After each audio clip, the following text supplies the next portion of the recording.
Revise हो जाए। बहुत डेप्थ स्टडी तो नहीं कह सकती मैं, उसके लिए आपको और प्रैक्टिस करनी पड़ेगी। ठीक है, सो लेक्चर नंबर 2। अब देखिए हम लोग लास्ट क्लास में क्या क्या कवर कर चुके हैं बेटा। यस, किसी ने हैंड रेज किया है? ओके तनिषा, लिंक के लिए बोल रहे हो? Yes ma'am. Okay, I will share that on WhatsApp group also, no problem. ठीक है, देखिए हम लास्ट क्लास में जो डिस्कस कर चुके हैं, equation of ideal gas, real gas, दोनों हमने डिस्कस की थी। Work done on compressing A gas thermodynamics में भी डिटेल में डिस्कस होगा। ठीक है, अभी हम इसको नहीं छेड़ रहे। वैसे वर्क डन क्या होता है, पी डेल्टा वी, यही होता है ना वर्क डन। अगर प्रेशर कांस्टेंट है तो चेंज इन वॉल्यूम क्या हो रहा है, तो ये जो चीज है ये थर्मोडायनेमिक्स में हम डिस्कस कर लेंगे। Kinetic theory of gases assumption हमने डिटेल में डिस्कस करी थी। कॉन्सेप्ट ऑफ प्रेशर डिस्कस किया था, जिसमें हमने एक डेरिवेशन भी डिस्कस किया था डिटेल में, क्योंकि वहां से आपके पेपर में क्वेश्चंस आए हैं एडवांस लेवल पे, मिड ऑफ द स्टेप्स में से कुछ क्वेश्चंस आए हुए हैं। So kinetic energy and temperature ये भी हमने डिस्कस किया था। आज जो हमारा मेजर फोकस है वो रहेगा root mean speed of the gas, average speed of the gas, most probable speed of gas, degree of freedom, law of equipartition of energy, और ये बच जाएगा एक। आज जो होगा बेटा वो ये डिस्कस होगा, ये सारा पार्ट। ठीक है, application to specific heat capacities of gases. ठीक है, ये गैसेस हो, लिक्विड हो, सॉलिड हो, किसी के लिए भी स्पेसिफिक हीट का जितना भी पार्ट है वो मैं नेक्स्ट क्लास में डिस्कस कर दूंगी। ठीक है, एक आपके पास मीन फ्री पाथ आज डिस्कस है। एवोगैड्रो नंबर में तो ऐसा कोई चीज नहीं है। एवोगैड्रो नंबर आपको पता है क्या होता है, कि एक मोल में कितने मॉलिक्यूल्स हैं, उनको हम एवोगैड्रो नंबर बोलते हैं, Na। ठीक है, सो इन्होंने ये ऐसे मेंशन कर दिया, मे बी इससे रिलेटेड आपके न्यूमेरिकल्स रहते हैं। ओके, चलिए आज जो टॉपिक है वो क्या है, काइनेटिक एनर्जी ऑफ गैस। ये हम डिस्कस कर चुके हैं, but I will connect this to today's lecture, with today's lecture. So Maxwell velocity distribution में most probable speed, average speed, RMS speed, mean free path, degree of freedom and law. अभी देखिए revision में आपको quickly करा देती हूँ। हमने last class में गैस लॉज पढ़े थे, जिसमें Charles law, Boyle's law, Gay Lussac law, Avogadro hypothesis, ये सब डिस्कस हुआ था। Ideal gas equation PV is equal to NRT discuss हुआ था। रियल गैस इक्वेशन भी डिस्कस हुई थी। क्यों रियल गैस हमें बनानी पड़ी जब हमारे पास आइडियल गैस थी, क्योंकि आइडियल गैस कुछ अजम्पशंस पे चलती है, बट प्रैक्टिकली जो हमें गैसेस मिलती हैं वहां पर वो अजम्पशन फेल हो जाती है। सो उसमें आइडियल गैस में कुछ करेक्शन करते हैं हम प्रेशर और वॉल्यूम में। तो एक इक्वेशन मैंने आपके साथ डिस्कस की थी। So V R M S क्या होता है, मान लीजिए गैस है, एक रूम के अंदर गैस है, तो यहाँ पर सपोज आपके पास बहुत सारे क्या है, मॉलिक्यूल्स हैं। ठीक है, हाँ जी। सो एक गैस है जिसमें मान लीजिए बहुत सारे मॉलिक्यूल्स है, मॉलिक्यूल्स की अपनी अपनी स्पीड है, v1 v2 v3 and so on. So V R M S हम कैसे लिखते हैं, सबका स्क्वायर करते हैं, v1 square plus v2 square up to vn square divided by में नंबर ऑफ मॉलिक्यूल्स का स्क्वायर रूट, इस पूरा टर्म का स्क्वायर रूट ले लेते हैं, तो ये वी आर एम एस होती है। प्रेशर ऑफ गैस के लिए हमने एक फॉर्मूला निकाला था कि पीवी, ये नीचे भी लिखा है, देखिए फॉर्मूला क्या डिराइव किया था, प्रेशर इनटू में volume of gas that is equal to 1/3 mn VRMS का होल स्क्वायर। अब प्रेशर क्यों आया था, हमने जम्पशन में भी देखा था कि इलास्टिक कोलिजन होता है मॉलिक्यूल्स का with the walls of the container, जिसकी वजह से प्रेशर ऑफ गैस बनता है। तो वो पूरा डिटेल में डिस्कशन हुआ था। सो पीवी इज इक्वल टू क्या है, 1/3 mn VRMS स्क्वायर। सो कुछ चीजों का ध्यान रखिए कि ये जो चीजें हैं, जैसे एम है, एन है, क्या रिप्रेजेंट करता है, क्योंकि जो स्मॉल एन है ये कुछ फॉर्मूलाज में नंबर ऑफ मोल्स है, कुछ फॉर्मूलाज में नंबर ऑफ मॉलिक्यूल्स है, कुछ फॉर्मूलाज में number of molecules per unit volume है। तो यहाँ पर क्या है, ये number of molecules in A gas, ये क्या है, mass of A molecule, mass of molecule, एक मॉलिक्यूल का जो मास है इनटू में VRMS स्क्वायर। अब फिर हमने काइनेटिक एनर्जी ऑफ गैस भी डिस्कस किया था कि सारे के सारे जो मॉलिक्यूल्स होते हैं वो आइडेंटिकल होते हैं, स्फेरिकल होते हैं। तो एक का मास अगर हम m मान रहे हैं तो सबका मास ही क्या है, mn, m n so on. So हम अगर लिखना चाहें काइनेटिक एनर्जी, तो हाफ m v1 स्क्वायर एक मॉलिक्यूल की added with second molecule then third molecule and so on, total kinetic energy आपके पास आ जाएगी। इसमें से हम लोगों ने हाफ m कॉमन ले लिया, v1 square plus v2 square up to vn square आ गया, n से मल्टीप्लाई n से डिवाइड कर दिया, क्योंकि मैं इस फैक्टर को कन्वर्ट करना चाहती हूँ आरएमएस स्पीड में। सो ये जो बन जाएगा आपके पास ब्रैकेट में, ये क्या है, VRMS का होल स्क्वायर। ठीक है, सो हाफ mn VRMS का होल स्क्वायर आपके पास इक्वेशन आ गई। अब इक्वेशन नंबर 2 और 1 को जब आप डिवाइड करते हैं तो काइनेटिक एनर्जी ऑफ गैस और प्रेशर और वॉल्यूम ऑफ गैस में एक रिलेशनशिप आता है, this is equal to 3/2 PV. अगर मैं एक मोल ऑफ गैस की बात करूं, एक मोल में नंबर ऑफ मॉलिक्यूल्स कितने हो जाते हैं, एवोगैड्रो नंबर। तो एक मोल ऑफ गैस की काइनेटिक एनर्जी की बात करें तो पीवी को हम आरटी पुट कर सकते हैं using ideal gas equation. Ideal gas equation क्या है, PV is equal to NRT, N की वैल्यू 1 पुट कर दो, पीवी को आप क्या पुट कर सकते हो, RT. So 1 mole of gas की जो काइनेटिक एनर्जी है that is equal to 3/2 RT, और यू कैन से 1 मोल की जो ट्रांसलेशन काइनेटिक एनर्जी है that is equal to 3/2 RT. हमने रोटेशन की तो कोई बात ही नहीं की ना। ये वाली जो काइनेटिक एनर्जी कौन सी है, ट्रांसलेशन काइनेटिक एनर्जी है। ट्रांसलेशन, वन पॉइंट से दूसरे पॉइंट तक अगर ऑब्जेक्ट चल रहा है तो उसको आप ट्रांसलेट कह रहे हैं, ट्रांसलेशन हो रहा है वहां पे। सो ये तो हो गई आपके पास kinetic energy of 1 mole of gas. आप लिखेंगे कैसे, अब जैसे यहाँ पर देखिए काइनेटिक एनर्जी ऑफ गैस ये होता है, 1 मोल ऑफ गैस की क्या आती है, 3/2 आरटी आती है। तो इसको ही तो लिख रहे हैं आप 3/2 RT.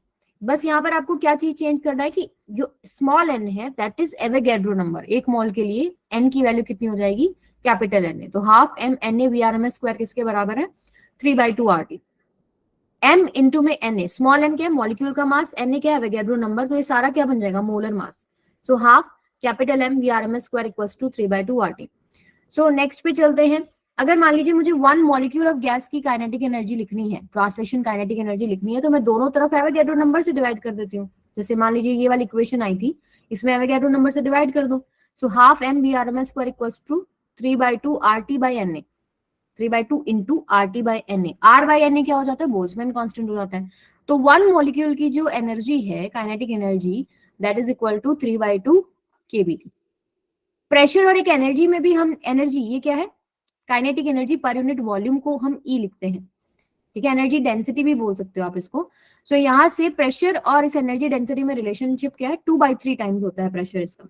So pressure is equal to 1/3 rho VRMS square, ठीक है, using this formula. PV is equal to, ये वाला जो फॉर्मूला था ना, इसमें वॉल्यूम को हम इधर ले जाते हैं। सो आपके पास पूरा जो ऊपर मास है नीचे वॉल्यूम है, तो डेंसिटी बन जाता है। तो एक डेंसिटी में एक्सप्रेशन होता है प्रेशर का। वैसे काइनेटिक एनर्जी पर यूनिट वॉल्यूम को आप एनर्जी डेंसिटी बोलते हैं। इसको आप चेंज कर सकते हैं डेंसिटी वाले फॉर्मूले में, हाफ रो वीआरएमएस स्क्वायर। इनको डिवाइड करते हैं तो आपके पास ये फाइनल रिलेशनशिप आ जाता है। सो ये ओवरऑल हम लास्ट क्लास में डिस्कस कर चुके हैं। अब इससे आगे चलेंगे तो उसके लिए जो हमें डेटा चाहिए वो ये वाला चाहिए कि हमने एक मोल,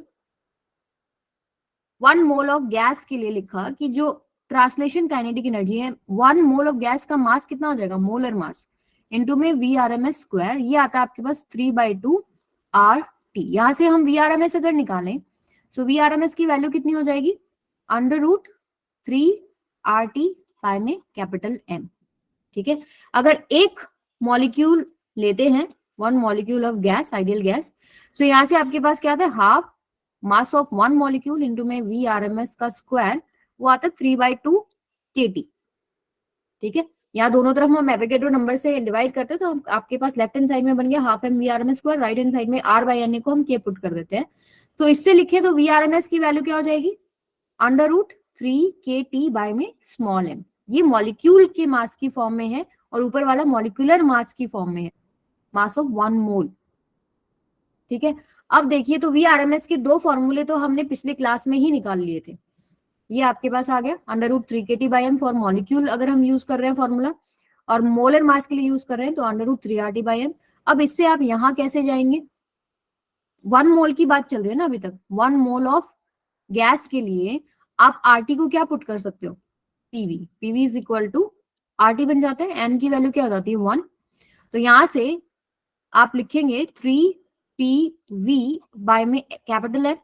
इसको आप क्या लिख सकते हो, 3 प्रेशर मोलर मास बाय में वॉल्यूम ऑफ द गैस। तो total mass of the gas 1 मोल का निकल गया, वॉल्यूम ऑफ द गैस आपने देख लिया, तो ये क्या बन जाएगा, डेंसिटी। तो ये फॉर्मूला क्या किस में कन्वर्ट हो गया, 3P बाय में रो। तो ये वाला एक्सप्रेशन आ गया। तो ये चीजें आपको अब याद होनी चाहिए। अब न्यूमेरिकल में ना आपको देखना पड़ेगा कि कौन सा फॉर्मूला लग रहा है, क्या चीजें गिवन है, उसके हिसाब से आप उसको सॉल्व करेंगे। अब यहाँ से 2 इंपॉर्टेंट बातें निकल के आती हैं कि फॉर्मूला जो आपके पास आया ना, वहां से वीआरएमएस आपका डायरेक्टली प्रोपोर्शनल टू √T है। रूट मीन स्पीड जो है, आपके पास, वो किसके प्रोपोर्शनल है, मॉलिक्यूल की √T।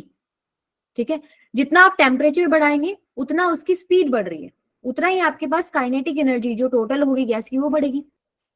यही चीज हमारी अजम्पशन में भी आई थी कि kinetic energy of gas temperature dependent है, नेचर ऑफ द गैस पे डिपेंड नहीं करती है। ये चीज हमने डिस्कस की थी ना, कि आपके पास टेम्परेचर बढ़ेगा तो काइनेटिक एनर्जी बढ़ेगी गैस की। ठीक है, अच्छा यहां से एक चीज आप और भी लिख सकते हैं कि मैम फॉर्मूला तो ये भी आया था कि it is directly proportional to √P, pressure भी तो आया है, and it is inversely proportional to 1/ρ, right, inversely proportional to ρ, density के इनवर्सली प्रोपोर्शनल है √ρ। बट हम ये नहीं लिख सकते न्यूमेरिकल्स में। आप अगर मान लो प्रेशर कुछ दे रखा है, फिर सेकंड कंडीशन में प्रेशर कुछ दे रखा है, सो आप वहां ऐसे कंपेयर नहीं कर सकते, रेशियोज वगैरह नहीं ले सकते, क्योंकि यहाँ पर हमको क्यूमुलेटिव इफेक्ट देखना होता है। VRMS depends on both pressure and density. Pressure और डेंसिटी का आपस में संबंध है, they are related with each other. Pressure change करने से डेंसिटी पे इफेक्ट आता है। ठीक है, तो ऐसे डायरेक्ट नहीं कर सकते कि प्रेशर से आप VRMS बता दें या डेंसिटी से आप VRMS बता दें, ये डेंसिटी बढ़ेगा तो VRMS घटेगा, ऐसे नहीं बता सकते। ठीक है, सो हम कभी भी ये चीज नहीं बोलेंगे, यहां बोलेंगे इनसफिशिएंट डाटा, इनसफिशिएंट डेटा। हाँ ये आप बोल सकते हैं, इसमें कोई प्रॉब्लम नहीं है। It is directly proportional to √T। यहां तक सबको क्लियर है? Yes, ma'am. चलिए नेक्स्ट पे आ जाओ, क्वेश्चन का आंसर बताइए। Increase in temperature of a gas filled in a container would lead to, अगर जो गैस है कंटेनर में उसका आप टेम्परेचर बढ़ाने लग जाएंगे तो क्या होगा? Option A B C D। मास तो देखिए बढ़ ही नहीं सकता, मास तो मैटर कंटेन है, ये तो बढ़ ही नहीं सकता। Decrease in intermolecular distance, decrease कैसे होगा? अगर मान लीजिए आप गैस को एनर्जी दे रहे हैं तो मॉलिक्यूल्स और ज्यादा दूर दूर जाएंगे ना, वाइब्रेट करेंगे। ठीक है, तो डिस्टेंस की जो डिस्टेंस है उनके बीच में वो तो नहीं डिक्रीज होगा, इंक्रीज होगा। एवरेज डिस्टेंस बढ़ता है on increasing temperature. Decrease in its pressure, ये नहीं बता सकते हम, प्रेशर और डेंसिटी का आपस में संबंध है तो डायरेक्ट हम नहीं बता सकते कि भाई टेम्परेचर बढ़ गया तो डिक्रीज इन प्रेशर हो गया, वैसे भी नहीं होता, फॉर्मूले से भी आप देखो तो। ठीक है, चलिए नेक्स्ट पे आओ। Increase in its kinetic energy, ये ऑप्शन आपका करेक्ट है, काइनेटिक एनर्जी गैस की बढ़ेगी। It is dependent upon V and V is related to kinetic energy directly. Next पे आ जाइए। At what temperature will the RMS speed of oxygen molecules become just sufficient for escaping from the Earth atmosphere? कितना temperature पे oxygen की जो molecule की RMS speed है वो इतनी हो जाएगी कि वो अर्थ के एटमॉस्फेयर से एस्केप कर जाए? तो एस्केप वर्ड यूज हो रहा है, तो ग्रेविटेशन पे जाओ जरा। कोई भी चीज को अगर मुझे अर्थ के ग्रेविटेशनल पुल से बाहर करना है तो मुझे उसको कितनी मिनिमम स्पीड देनी पड़ेगी? V एस्केप याद है किसी को?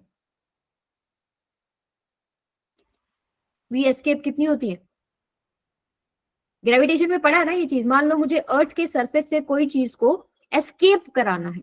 एस्केप कराने का मतलब क्या होता है कि जो भी ऑब्जेक्ट से आप एस्केप करा रहे हो ना, मान लो सरफेस ऑफ अर्थ से आप एस्केप करा रहे हो, एस्केप क्यों आपको क्यों फोर्स लगाना पड़ा वहां पे? क्योंकि अर्थ का पुल है जो उसको अपनी तरफ खींचेगा।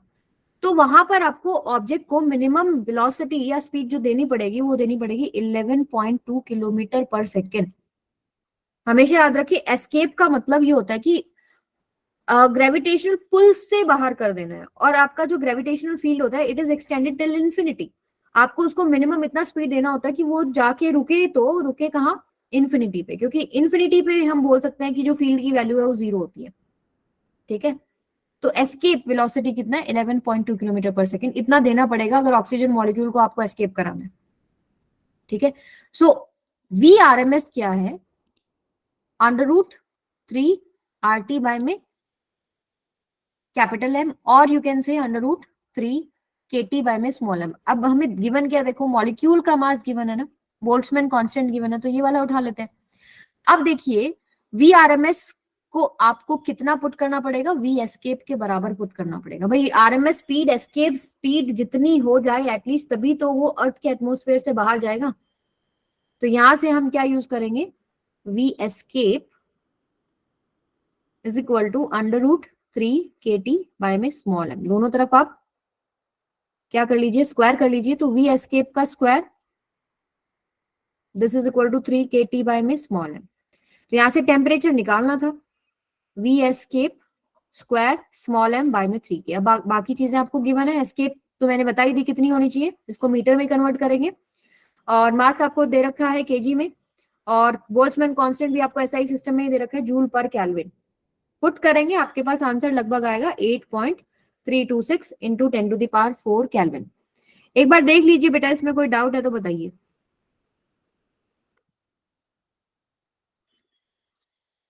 क्लियर है सबको?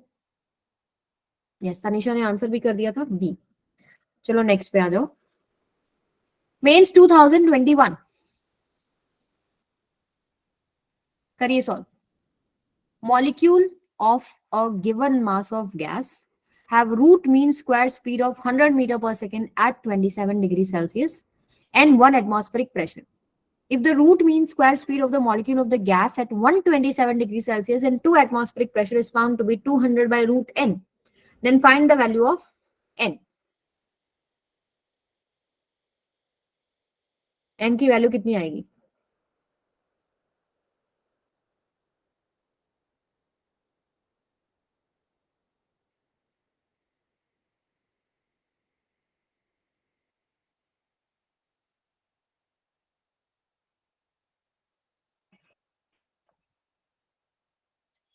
रौनक टेस्ट दिया था बेटा?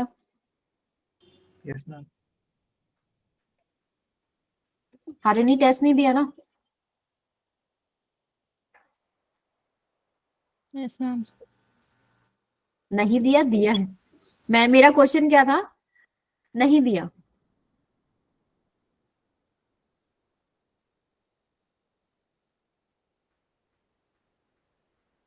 चलिए आंसर निकालिए इस क्वेश्चन का.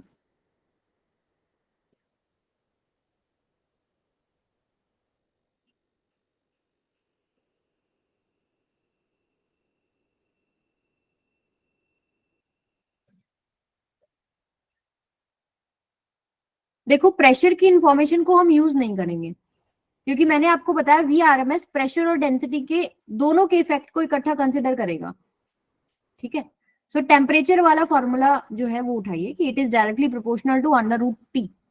दो कंडीशंस दे रखी है, दोनों से रेशियो निकलेगी. रेशियो से आपके पास कंपेयर इट विद 200 बाय में √n, n की वैल्यू आ जाएगी.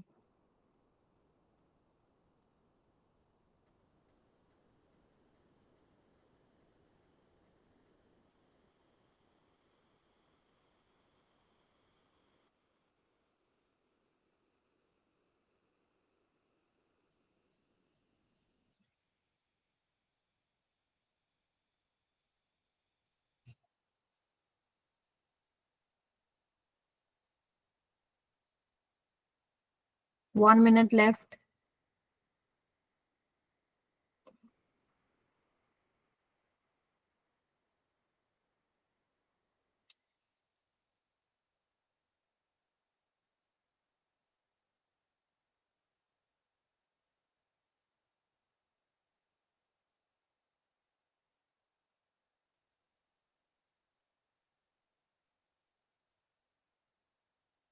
थ्री.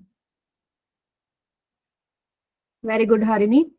देखिए, VRMS is directly proportional to √T. ठीक है. सो पहला केस ले लेते हैं. फर्स्ट कंडीशन आपको दे रखी है ये वाली, 100 metre per second at 27 degree Celsius. Second 127 degree Celsius.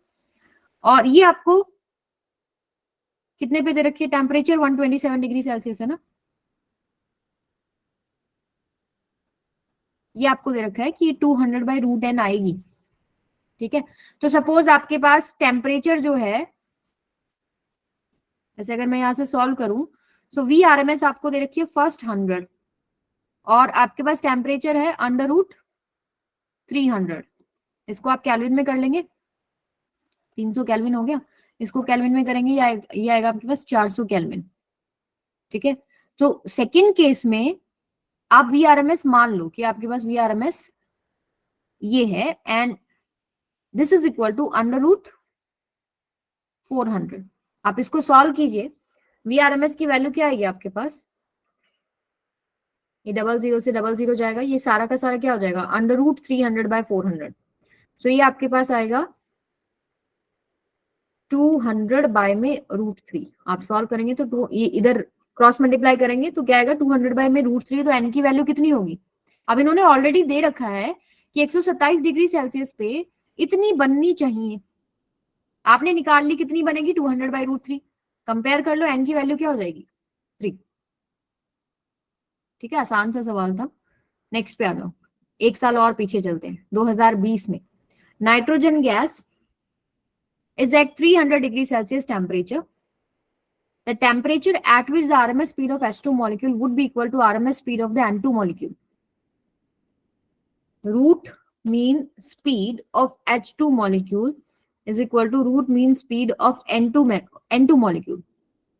ठीक है, तो यहां से आपको निकालना क्या है, temperature at which RMS speed of H2 molecule would be equal to RMS speed of N2 molecule. N2 molecule का तो आपको दे रखा है कि कितना टेम्परेचर है, ठीक है, तो ये आपके पास है N2 के लिए, और H2 के लिए आपको निकालना है। कब निकालना है, जब दोनों की रूट मीन स्पीड जो है बराबर है। सो VRMS का फॉर्मूला क्या होता है, अब देखिए मोलर मास की फॉर्म में ले लेते हैं, क्योंकि molar mass of N2 given है, मास ऑफ सिंगल मॉलिक्यूल तो गिवन नहीं है। तो यहाँ से 3RT/m for H2 molecule, this is equal to √3RT/m molar mass of N2 के लिए लिखेंगे। तो यहां से आपके पास क्या आएगा, दोनों तरफ आप क्या कर सकते हो, स्क्वायर ले सकते हैं, तो ये आएगा आपके पास 3RT। Temperature of H2 molecule मुझे निकालना है, उसको मैंने T ले लिया। मोलर मास ऑफ H2 कितना है, 2 ग्राम।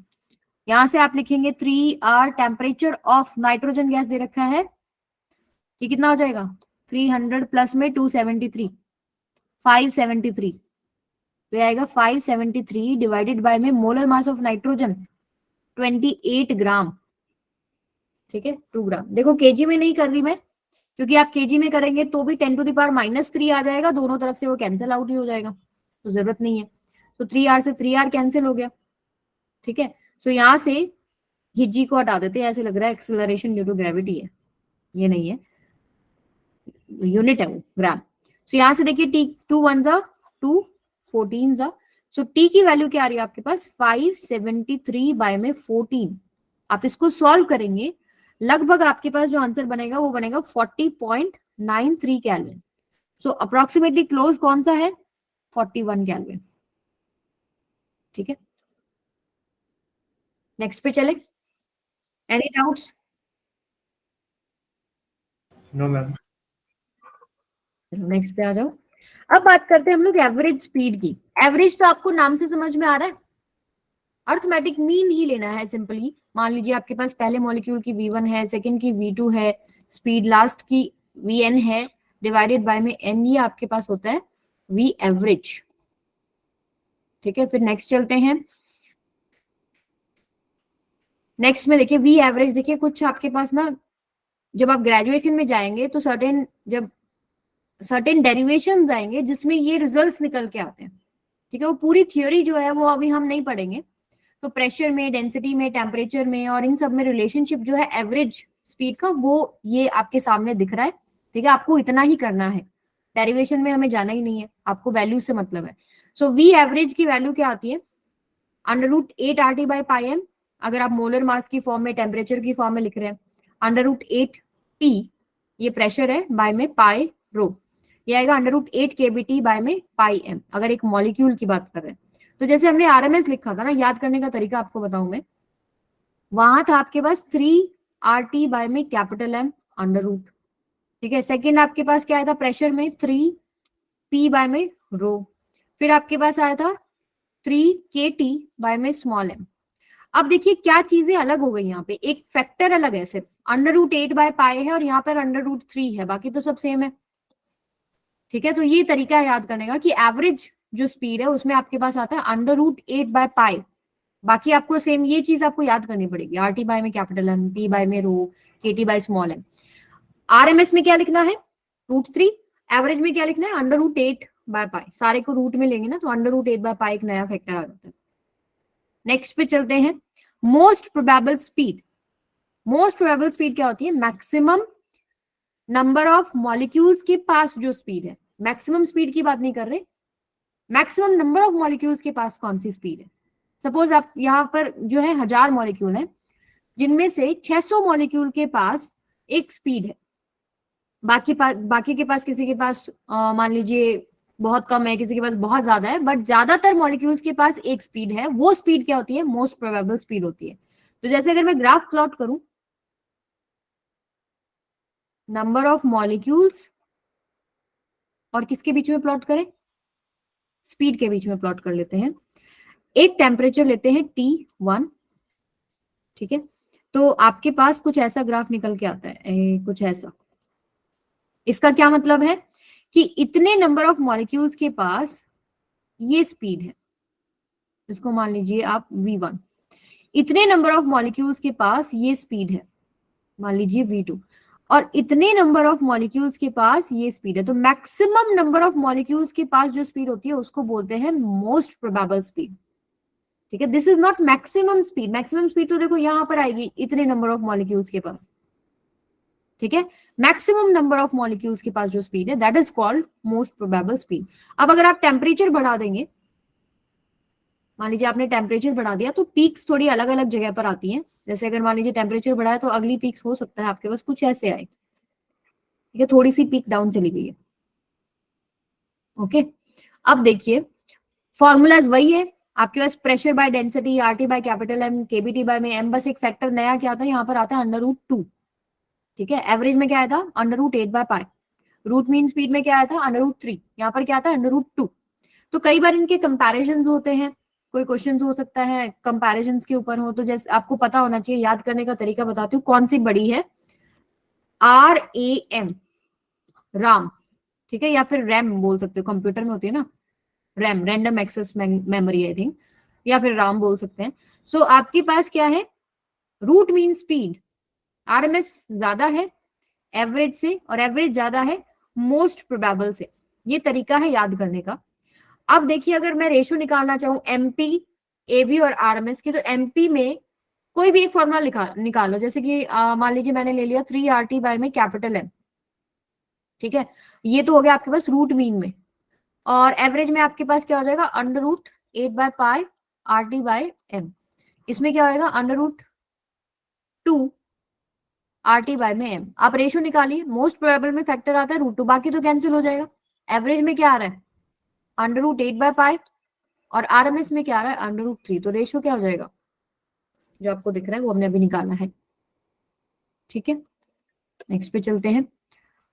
हाँ जी, आ जाइए इस क्वेश्चन पे। एनसीईआरटी एग्जाम्पलर से क्वेश्चन है। तो gas mixture consist of molecules of type A, B and C। एक गैस का मिक्सचर है, मान लो यहाँ पर 3 गैसेस है A, B, C, तीनों के मासेस अलग है, Ma, Mb and Mc। Relationship आपको दे रखा है at constant temperature and pressure. Rank the 3 types of molecules in decreasing order of average kinetic energy. एक मॉलिक्यूल के पास जो एनर्जी होती है, एवरेज काइनेटिक एनर्जी, वो किसके बराबर होती है? अगर आप एक मॉलिक्यूल के लिए लिखेंगे तो हाफ इंटू में मास इंटू में VRMS का स्क्वायर, ऐसे लिखते हैं ना काइनेटिक एनर्जी। सो सबसे पहले हम VRMS देखते हैं। VRMS आपके पास किस पे डिपेंड करता है? मॉलिक्यूल के लिए 3kT/, में स्मॉल m। तो VRMS आपके पास इनवर्सली प्रोपोर्शनल है 1/√m के, ठीक है, या डायरेक्टली प्रोपोर्शनल है 1/√m के, inversely proportional only √m, okay.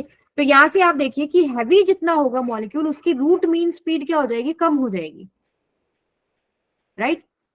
Heavy जितना होगा उतना स्पीड कम हो जाएगी। आप जनरली मान लीजिए कि सबके पास एनर्जी में बांट दूं, एक हल्का मॉलिक्यूल है, एक भारी मॉलिक्यूल है, तो कौन ज्यादा स्पीड से चलेगा?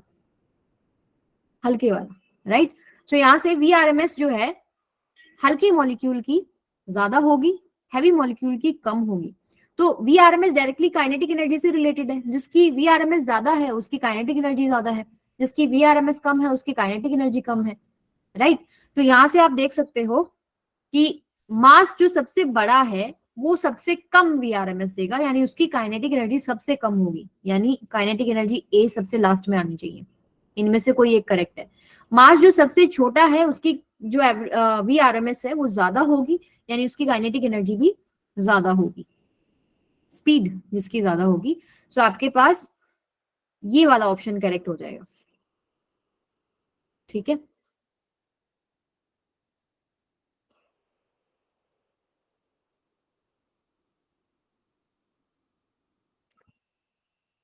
हाँ जी आ जाइए। Consider a molecule of oxygen behaving like an ideal gas at 300 Kelvin, the ratio of root mean square velocity to the average velocity of gas molecule would be। बहुत आसान सवाल है और ये 2021 में आया, देखिए।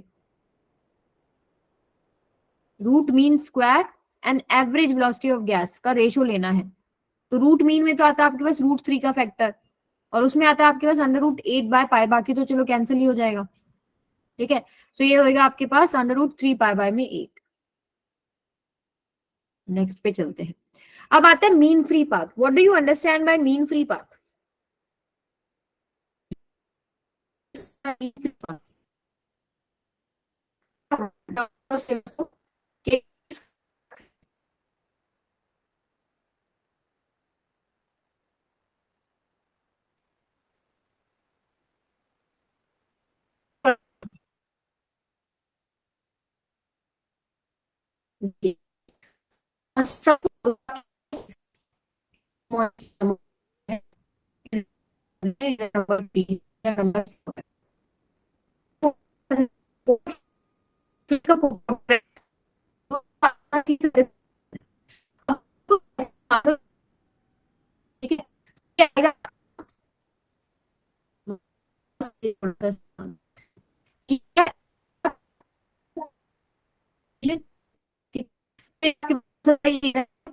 नंबर 2 क्वेश्चन,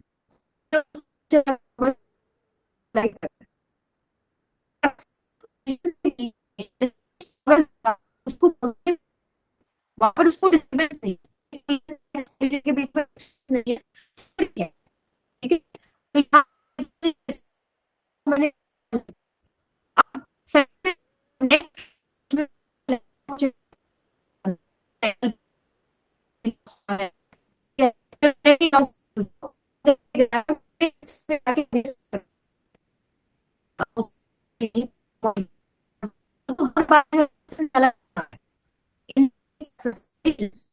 क्या करते हैं, एक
हाँ जी, कहाँ तक सुना था आप लोगों ने? मैम वो क्वेश्चन डबल रिपीट कर दीजिए। कौन सा क्वेश्चन? चालू था मैम। कौन सा क्वेश्चन? अच्छा आप रुक जाना, कौन सा क्वेश्चन कराना है आपको लास्ट में? लास्ट आपने क्या चीज सुनी थी? इस पेज पे पहुंच गए थे? नहीं मैम, मेन और पीछे मैम और पीछे? यहाँ थे? नहीं मैम। यहाँ थे? यस मैम, यस यहीं पे। अच्छा, ये क्वेश्चन समझ में आ गया था? यस नहीं, मैम। ये समझाइए फिर से, मैम। आखिरी में आवाज कट रही थी मैम। आखिरी में। अच्छा चलो देखो अभी, consider a sample of oxygen behaving like an ideal gas. एक सैंपल ऑफ ऑक्सीजन है, ये आइडियल गैस की तरह बिहेव कर रहा है at 300 kelvin, ratio of root mean square velocity to the average velocity of gas. 300 kelvin temperature के ऊपर आपको एवरेज वेलोसिटी और रूट मीन वेलोसिटी का रेशियो लेना है। ठीक है, सो यहाँ पर आप क्या देखिए, और क्या चीजें गिवन है? मॉलिक्यूलर वेट गिवन है, तो आपको पता है रूट मीन स्पीड का जो फॉर्मूला है वो क्या आपके पास 3RT बाय में कैपिटल M। ठीक है, और आपके पास एवरेज वेलोसिटी का फॉर्मूला क्या होता है? √8RT बाय में पाई M। टेम्परेचर दोनों के लिए सेम पूछा है कि 300 केल्विन पे रेशियो बताइए। ठीक है, तो आपके पास क्या हो जाएगा? और एक ही गैस का पूछा हुआ है कि ऑक्सीजन का ही पूछा गया है, सो आपके पास मोलर मास भी दोनों का कैंसिल, टेम्परेचर भी कैंसिल, आर भी कैंसिल, तो आपके पास जो रेशियो बन जाएगा वो क्या बन जाएगा? 3 पाई बाय में 8। आई समझ में अब?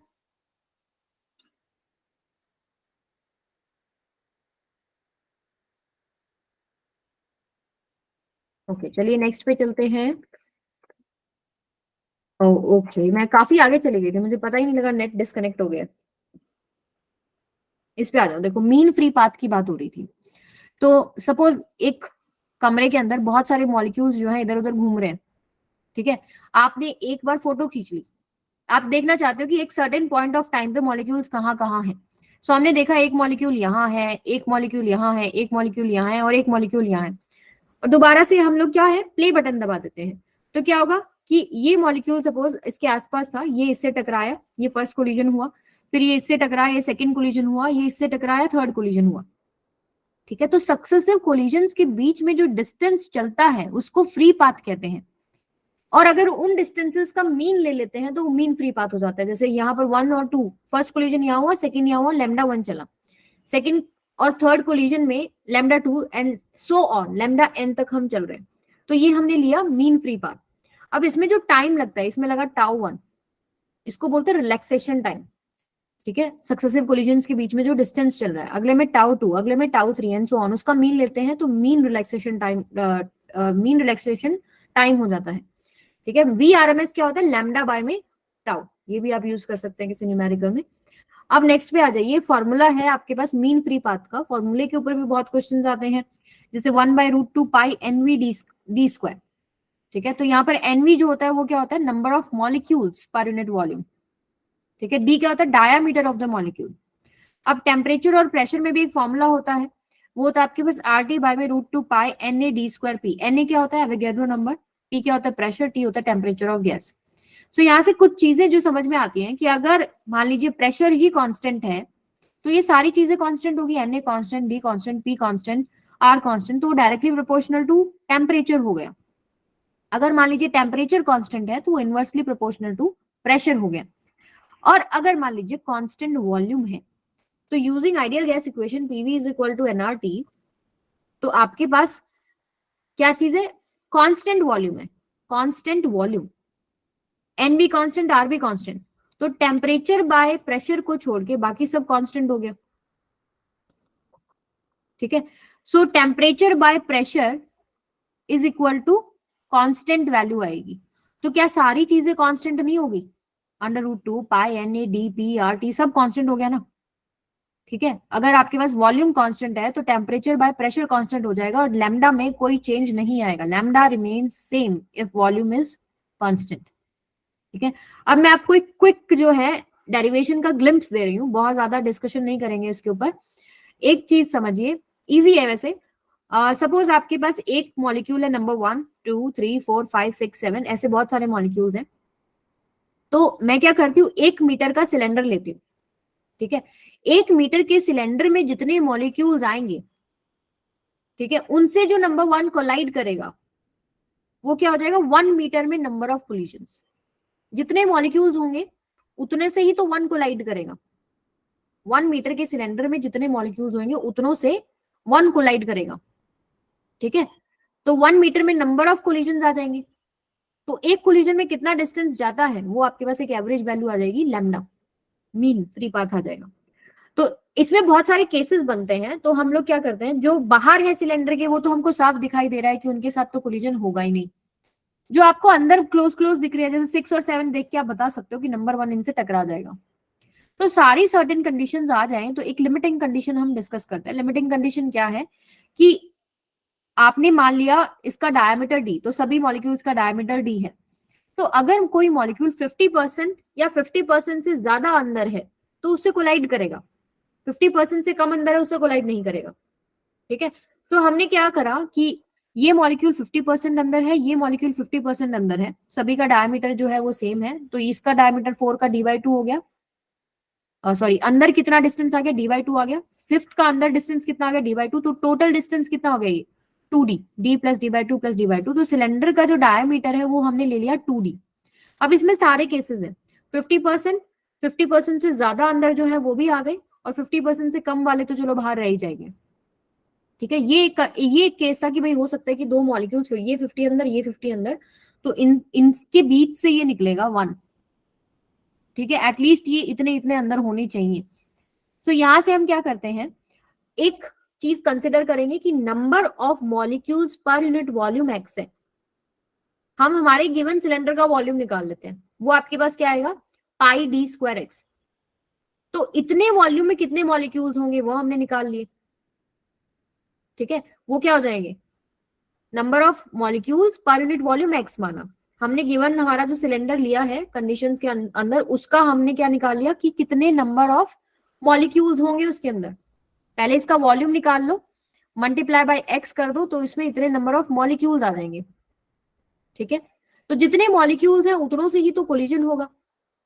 Number of collisions 1 metre travelling distance में कितने हैं, जितने मॉलिक्यूल्स आए हैं इसके अंदर, पाई डी स्क्वायर एक्स, ठीक है। तो आपके पास क्या आ गया, pi D square X collision 1 metre के डिस्टेंस में है। एक कोलिजन कितने मीटर के डिस्टेंस में होगा, 1 by pi D square x distance में होगा। सो लैम्डा जो आ गया 1 बाय में pi D square X. X की जगह पर क्या लिखा होता है, NV, number of molecules per unit volume, ठीक है। इसको आप ऐसे भी लिख सकते हो 1 बाय में पाई डी स्क्वायर एनवी। और इसका जो दूसरा फॉर्म है वो कैसे आता है, PV is equal to NRT होता है, ठीक है। हमें चाहिए इस एक्स की वैल्यू, एक्स क्या था, number of molecules per unit volume. PV is equal to NRT से एन निकाल सकते हैं, that is equal to PV by RT. तो ये आएगा number of moles per unit volume. Volume को इधर ले गए तो number of moles per unit volume, मुझे चाहिए number of molecules per unit volume. तो मैंने दोनों तरफ एवोगैड्रो नंबर से मल्टीप्लाई कर दिया। तो अब ये देखो लेफ्ट हैंड साइड में क्या बन गया, number of molecules per unit volume that is equal to P N A by में आरटी। तो x की जगह पर P N A by R T put कर देते हैं, ये वाला फॉर्म आ जाता है, lambda equals to R T by में pi D square P N A, ठीक है। अब एक चीज और, अगर हम सारी चीजों को कंसिडर करें, जैसे कि अभी तक हमने ये नहीं माना कि सभी जो है मोशन में, हमने उन सबको रेस्ट पे मान के चीजें सॉल्व कर दी, but they are in random motion. तो एग्जैक्ट ट्रीटमेंट जब करते हैं तो एक फैक्टर आता है √2 का। तो जो भी आपका फॉर्मूला आया था, जैसे यहाँ पर आया था 1 by pi D square x, इसमें एक √2 लग जाएगा, ये जो फॉर्मूला आया था इसमें एक √2 लग जाएगा, तो फाइनल फॉर्मूला है ये बन जाएगा। अच्छा, इसको हम एक बोल्ट्जमैन कांस्टेंट फॉर्म में भी कन्वर्ट कर सकते हैं, आर बाय एन ए को आप के पुट कर सकते हैं ना। तो लैम्डा क्या हो जाएगा, के टी बाय में √2 पाई डी स्क्वायर पी, ठीक है। तो एक याद कर लो, कौन सी याद करोगे बताओ, ये वाला याद कर लो, ये वाला याद कर लो, lambda equals to R T by में √2 pi D square P N A, ठीक है। आगे आ जाओ, मेंस 2021 में क्वेश्चन आया है आपका इसी के ऊपर, calculate the value of mean free path lambda for oxygen molecules at temperature 27 degree Celsius and pressure 1.01 10 to the power 5 pascal. Assume the molecular diameter 0.3 nanometre and the gas is ideal. So 27 degree Celsius, पहले तो kelvin कितना हो गया, 300 kelvin.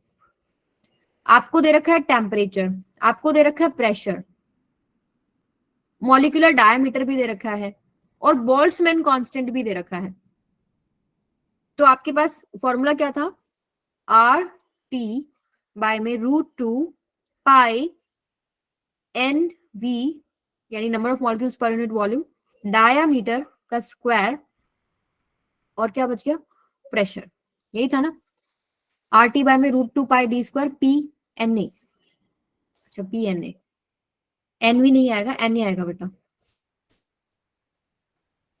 क्या आएगा आपके पास, N A, Avogadro number.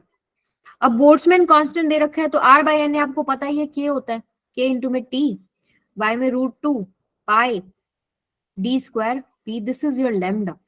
ये लैम्डा में आप वैल्यू पुट करिए, पास्कल क्या ऐसा यूनिट है, पास्कल क्या न्यूटन पर मीटर स्क्वायर ही होता है ना। टेम्परेचर को 300 केल्विन पुट करेंगे, डायमीटर को मीटर में पुट करेंगे और सारी चीजें सॉल्व करेंगे, लैम्डा की वैल्यू मीटर में आएगी और ऑप्शंस आपके नैनोमीटर में है तो आप उसको नैनोमीटर में कन्वर्ट कर लीजिएगा लास्ट में। सो ऑप्शन में आंसर बताइए कौन सा आएगा।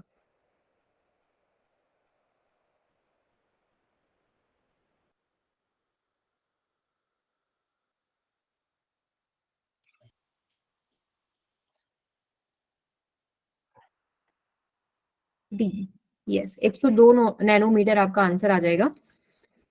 वैल्यूज पुट करनी है, आगे चलते हैं, एक कंसेप्चुअल क्वेश्चन करते हैं।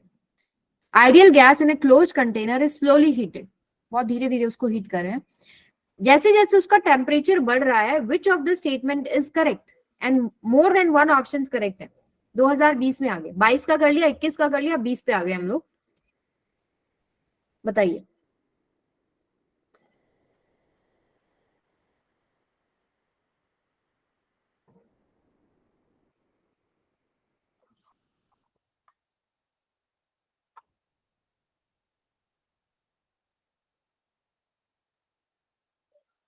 ए एंड बी, चलो ए एंड बी को एनालाइज करते हैं। सबसे पहली बात, an ideal gas in a closed container का मतलब क्या है, वॉल्यूम कांस्टेंट है। क्लोज्ड कंटेनर, उसका वॉल्यूम तो आप चेंज ही नहीं कर सकते ना। और लैम्डा की वैल्यू क्या होती है, R T by √2 pi N A D square P.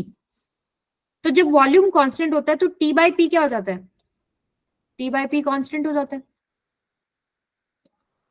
ठीक है। अब आप कुछ भी बढ़ाए जाओ, आप टेम्परेचर बढ़ाए जाओ, कोई दिक्कत नहीं है। वॉल्यूम अगर आपके पास कांस्टेंट है तो temperature by pressure is constant, तो लैम्डा क्या रहेगा, कांस्टेंट रहेगा, लैम्डा रिमेन्स सेम। तो mean free path of the molecule decreases गलत हो जाएगा। Mean collision time between the molecule decreases, yes ये करेक्ट है।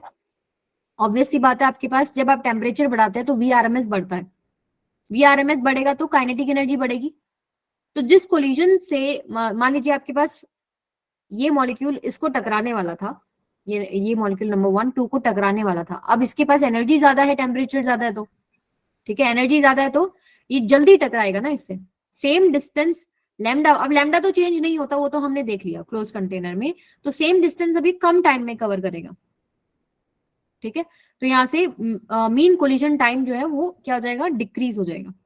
Mean free path remains unchanged, ये करेक्ट है।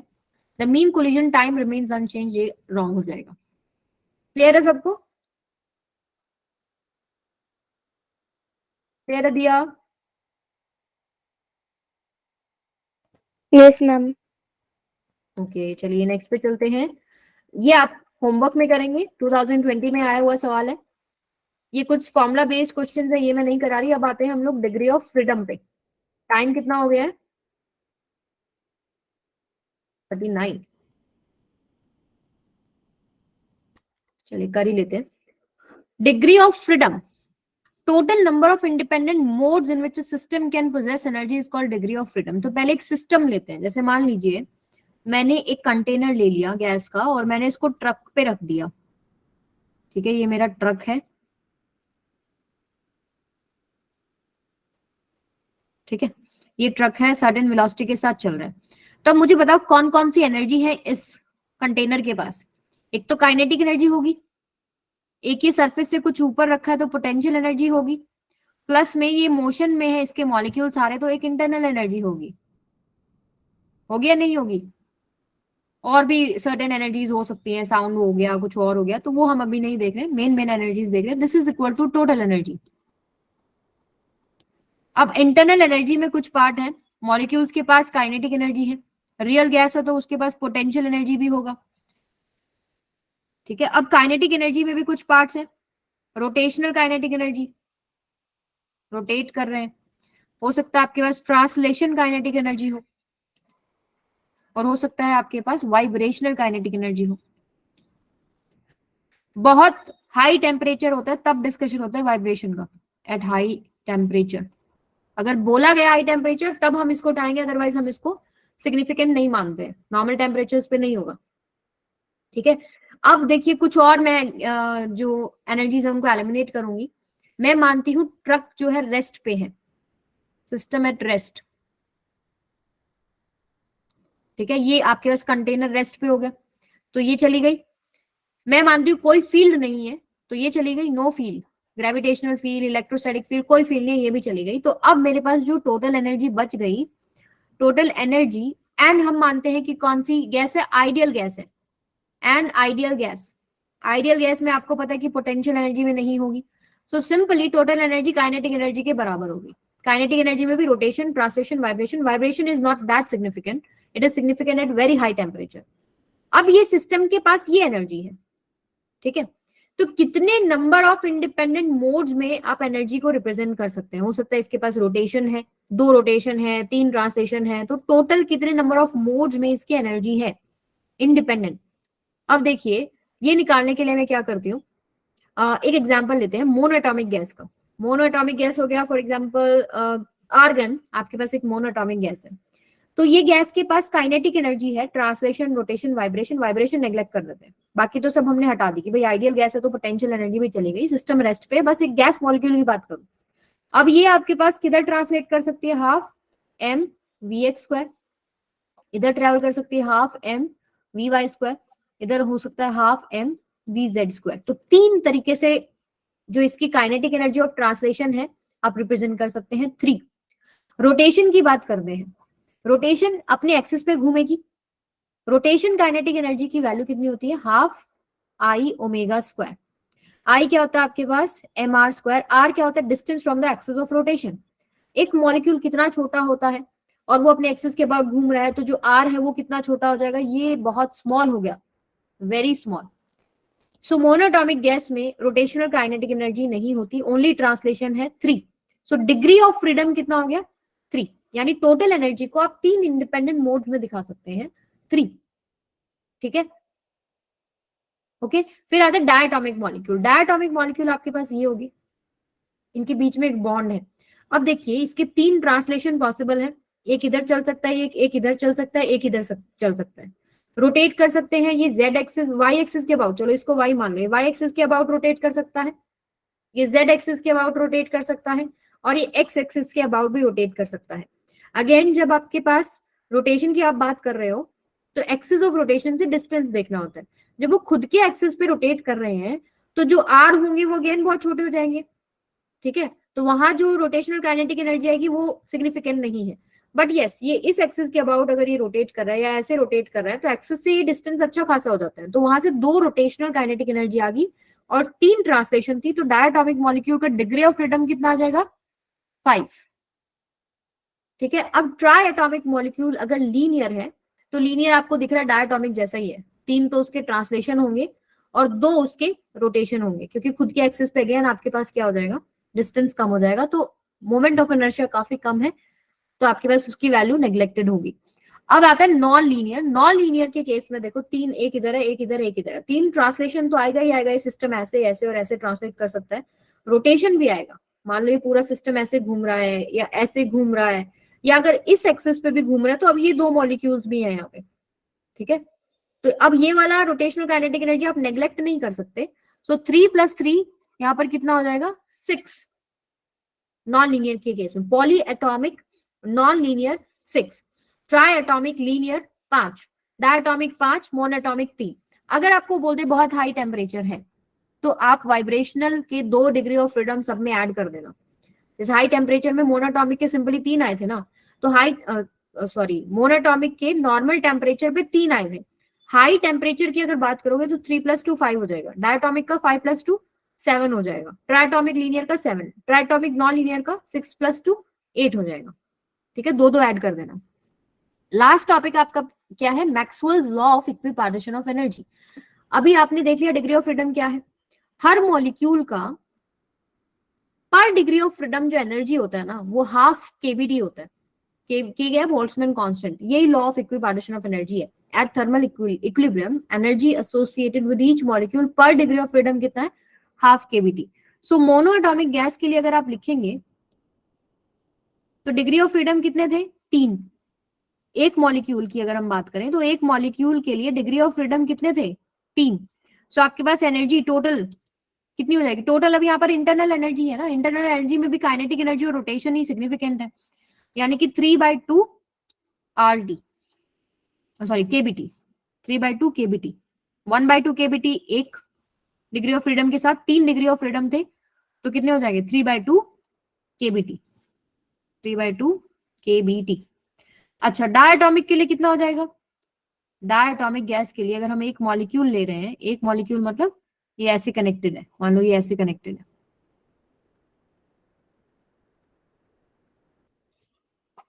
कोई भी मैं एक बॉन्ड दिखा रही हूँ, जैसे एक मॉलिक्यूल ऐसे, एक मॉलिक्यूल ऐसे, ऐसे कनेक्टेड है। तो यहाँ पर आपके पास 3 ट्रांसलेशन आए थे, 2 रोटेशन आए थे, 5 डिग्री ऑफ फ्रीडम है। तो यहाँ पर अगर आप देखेंगे यू की वैल्यू कितनी हो जाएगी 5/2 KBT। तो जनरल फॉर्मूला जो इंटरनल एनर्जी का बन गया वो क्या बन गया, F/2 KBT। किसके लिए, 1 मोलिक्यूल के लिए। ठीक है, 1 मोल के लिए निकालना चाहे तो एवोगैड्रो नंबर से मल्टीप्लाई कर दो, F/2 कैपिटल Na KBT। ठीक है, और Na इंटू में क्या होता है RT, तो F/2 इंटू में RT, ये आपके पास 1 मोल के लिए हो गया। अगर मुझे n मोल्स के लिए निकालना है तो n मोल्स के लिए क्या हो जाएगा, n इंटू में F/2 RT। तो ये इंटरनल एनर्जी हो गया। अब इंटरनल एनर्जी की कुछ बातें आपको बता दो, एक स्टेट फंक्शन होता है, ठीक है, इनिशियल और फाइनल स्टेट पे डिपेंड करता है। और स्टेट फंक्शन के लिए अगर क्लोज पाथ में अगर हम कोई चीज देख रहे हैं तो वैल्यू कितनी हो जाएगी, 0। अब जैसे u की वैल्यू आपने निकाल ली n F/2 RT for n moles. ठीक है, चेंज इन इंटरनल एनर्जी क्या हो जाएगा, n इंटू में F/2 R डेल्टा T। ठीक है, अब मान लीजिए आइसोथर्मल प्रोसेस है, तो आइसोथर्मल प्रोसेस के अंदर डेल्टा T क्या हो जाता है, 0, I mean sorry not 0, constant, temperature constant है तो चेंज क्या हो जाएगा, यस डेल्टा T 0 ही हो जाएगा, तो डेल्टा U 0 हो जाएगा। साइक्लिक प्रोसेस अगर है, मान लो प्रेशर और वॉल्यूम में एक पॉइंट से दूसरे पॉइंट पर आप गए, फिर आप यहाँ आए, यहाँ मान लो P1 V1 था, यहाँ आपका P2 V2 था, तो इसमें प्रोसेस में कितना चेंज इन इंटरनल एनर्जी होगा, साइक्लिक प्रोसेस के लिए स्टेट फंक्शन है, तो इनिशियल और फाइनल पोजीशन सेम हो गई, तो क्या चेंज होगा, 0 हो जाएगा। क्लियर है सबको, ये कुछ बातें जो आपको पता होनी चाहिए। सो आज का सेशन हमारा यहीं तक रहेगा। इसमें एक टॉपिक आपका रह गया स्पेसिफिक हीट, वो हम नेक्स्ट क्लास में डिस्कस कर लेंगे। फिर आपका KTG ऑलमोस्ट डन है, 15 मिनट 16 मिनट्स का और आपका टॉपिक है ये, फिर हम थोड़ा सा पेपर डिस्कस कर लेंगे और सभी का यही है प्लान। किसी को कोई डाउट है बच्चों?